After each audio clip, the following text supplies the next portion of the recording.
pala guys, ito na yung update sa aming munting farm. Kung makikita nyo guys, nagpatayo rin pala kami ng maliit na tambayan. At syempre guys, ang gumawa neto ay mga tito ko din. Sobrang saya nga guys kasi nga may munting pahingahan din kami.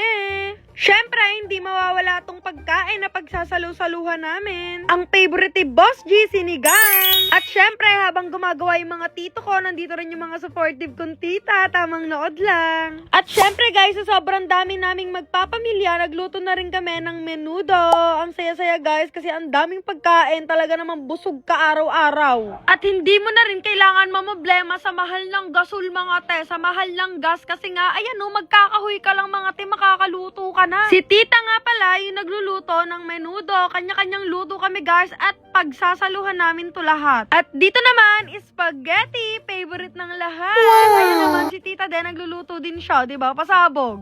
Alam nyo ba guys, bata pa lang mahilig na talaga magmanok si Boss G at pangarap niya talaga magkaroon ng farm. At syempre ako, as supportive girlfriend, susuportahan ko yan at malaki rin yung tiwala ko sa kanya mga te. Wala na kaming pakialam sa mga sasabihin ng iba, basta kami gagawin lang talaga namin yung gusto namin gawin sa buhay. Saka lang naman natin mararanasan ang maraming suporta kapag meron ng resulta.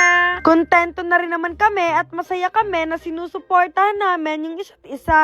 At syempre, big thank you sa mga nakapaligid sa amin na sumusuporta sa amin. At dito naman guys, syempre hindi pa natatapos. Nagluluto rin pala tong tita ko guys ng pansit, di ba? Pasabog, ang daming pagkain. Syempre, si ate mo, eme-emeng tulong. Grabe guys, ang sarap talaga mabuhay ng simple, yung sakto lang pero masaya.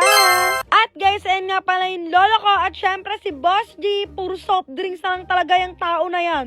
At ito na nga guys, may onti nang nakatayo na tipi para sa mga manok ni Boss G.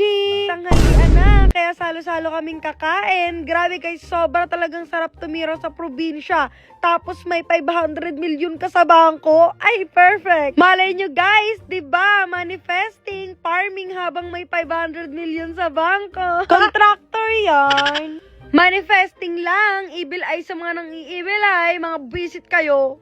Ito na nga din pala yung update sa TP guys, grabe, sobrang ganda tignan at kulang-kulang pa yan mga te, dadagdagan pa natin yan. Nangyayari na talaga yung gusto naming mangyari. At syempre guys, di naman mabubuo ang ating farm pag walang mga manok. So ayan guys, dumating na nga yung mga manok ni Boss G at ililipat na namin yan dito sa aming munting farm. Grabe guys, buti pa yung manok may ligo, pero ako be, tignan mo, ang haggard na ng above na yan. See you in our next vlog. Bye!